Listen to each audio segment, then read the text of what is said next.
Bringing hay from a different spot over there last night, and this is as far as the tractor made it. Lost all its hydraulic fluid. Let me show you what happened here.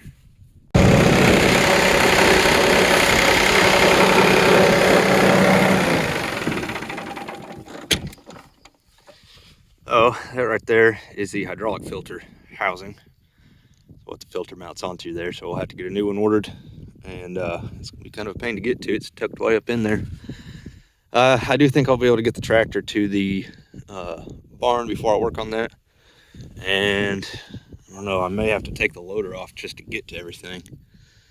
So, all right, well, let's get to it.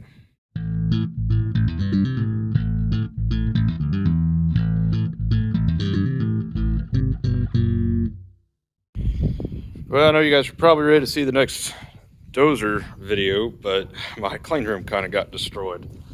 So, yeah. Anyway, I got another little project here working on this tractor. This is my tractor, and the hydraulic filter housing is actually cracked right there. So I've got a new one right there in the box. This is a new Holland TN75DA for the record. So I'll set this stand up and we'll get going on this. Alrighty guys, I just finished up actually changing the hydraulic filter housing in there. It was really hard to film it, and I learned a few things along the way. So before we actually get into what I was able to get recorded, let me just kind of go through a few things here. So this line here and this shorter one, they're just stuck in there, and there's an O-ring in that housing. So when you buy that new housing, if you're replacing it, I would recommend getting new O-rings to go in there.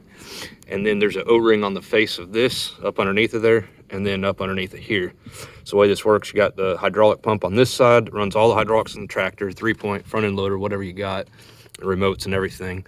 Then this one back here is your power steering pump. So it all runs off the same fluid. So removing these is the first thing that you ought to do. It takes a 6mm Allen. There's 2 of them on this one, 3 of them on this one, and they're all 6mm Allen wrench to take them off.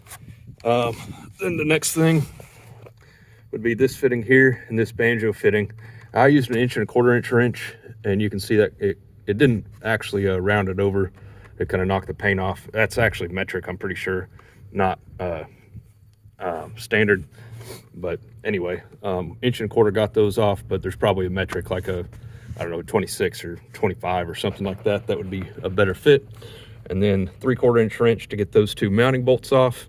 And then there's 2 hose clamps down inside of there on the suction side. You'll need to take those off, and then your housing will come right out as long as you've got these 2 suction tubes out of the way.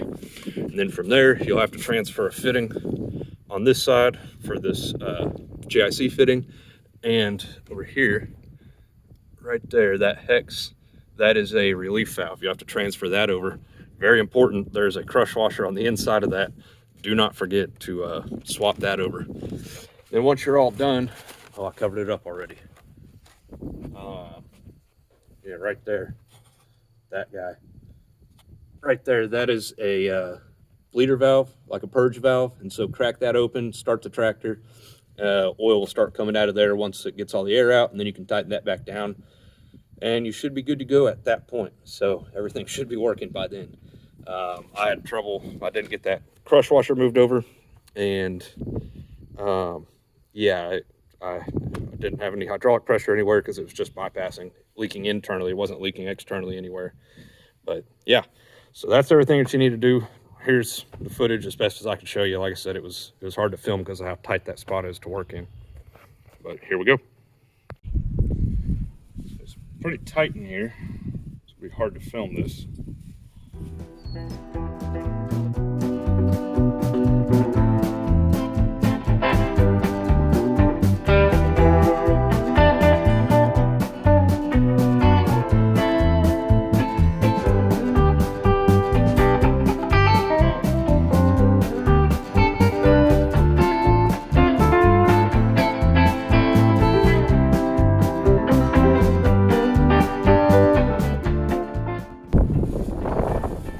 Got the suction side off. Now to get these 2 lines off, there's Allen bolt here, one on the other side, and then 3 on this one, and these lines should just pull off, I think. Let's see if I can do that. So it must be a 6mm. Of course, I'm missing that one. Alright, my neighbor had one. So, 6mm socket. I already broke those loose. Allen, not socket.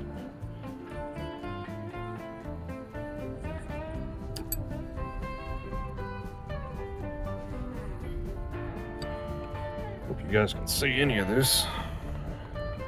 It's a pretty tight spot to work in here. Anyway, you get the point. I'm going to take these 3 Allens out of this one. That'll remove this pipe. There's 2 on this other one right here behind this pipe.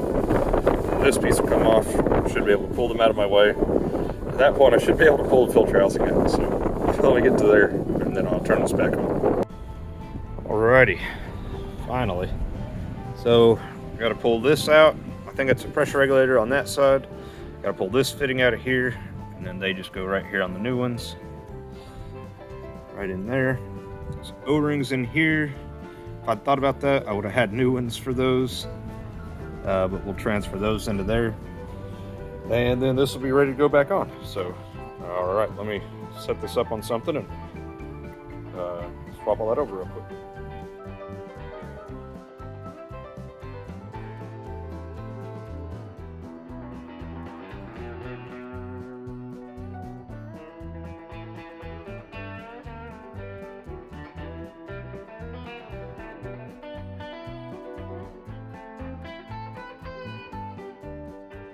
Alright guys, so this has been extremely frustrating. I got everything back together, and I haven't had any hydraulic pressure to anything, so I've been bleeding the system trying to figure out where I was losing pressure, and I narrowed it down to the relief valve.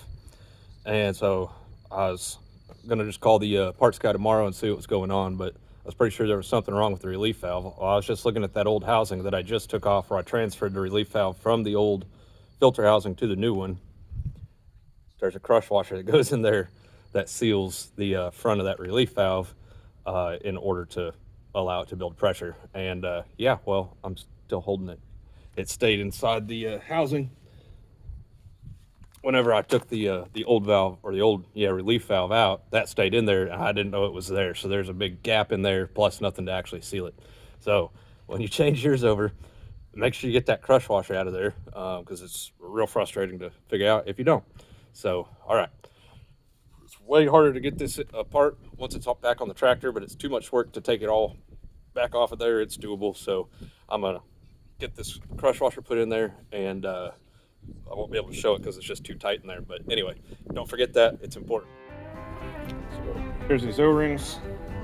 They look pretty good. Like I said, if I'd known they were in there, I'd have replaced them. So you might think about that ahead of time on yours. Now, I bought this housing straight from a New Holland dealer, so presumably they would have had the parts right there when I was in the store talking to them. Could have just got those. Didn't know I was going to need them though. So, all right, and all right, should be ready to go put it back on the machine now.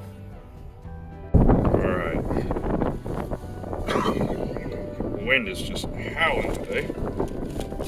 So hopefully I can kind of try to show you guys this. So suction side's the big one there. It's going to go into this hose. It's right here. Like that. There.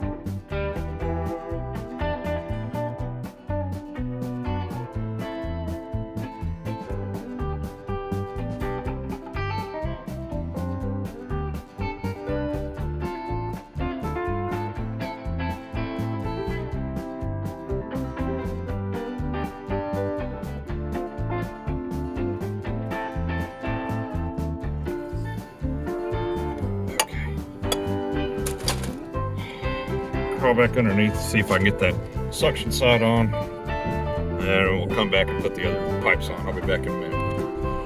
All right, I got that suction side on. Now then, these lines come off the bottom of the pump over here. Also have O-rings on them, which probably should have been replaced right now, but it's all good. They weren't leaking before, so. Future Garrett here, editing this video. Those O-rings really should have been replaced. The danger of not replacing them is that if it doesn't seal, it's going to draw air into the system right there at the suction line of the pump. And if that happens, it's going to cause the pump to cavitate, which can destroy it. It's going to cause it to lose prime. It's going to suck air in there. It won't be drawing hydraulic fluid in, and that ultimately will destroy the pump. So if you're doing this, I got lucky and it did reseal, or at least it seems that way at the moment. But I would definitely recommend replacing those O-rings while you got it all apart. Expensive if that fails. So anyway, back to it. Easy enough to get to. All right, so the short one goes in first.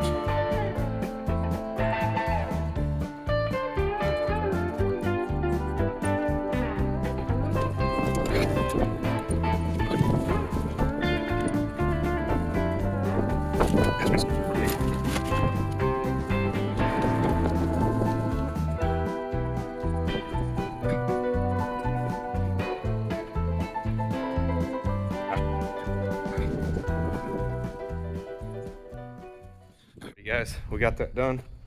Man, that was a lot of work to figure out why my hydraulics weren't working, because I was missing that crush washer. So don't forget that one when you're doing yours. But other than that, the job was kind of a pain just because of how tight it is, and it's hard to get into some of those spaces and kind of hard to get to, but pretty doable though. So anyway, thanks for watching, guys. See you next time.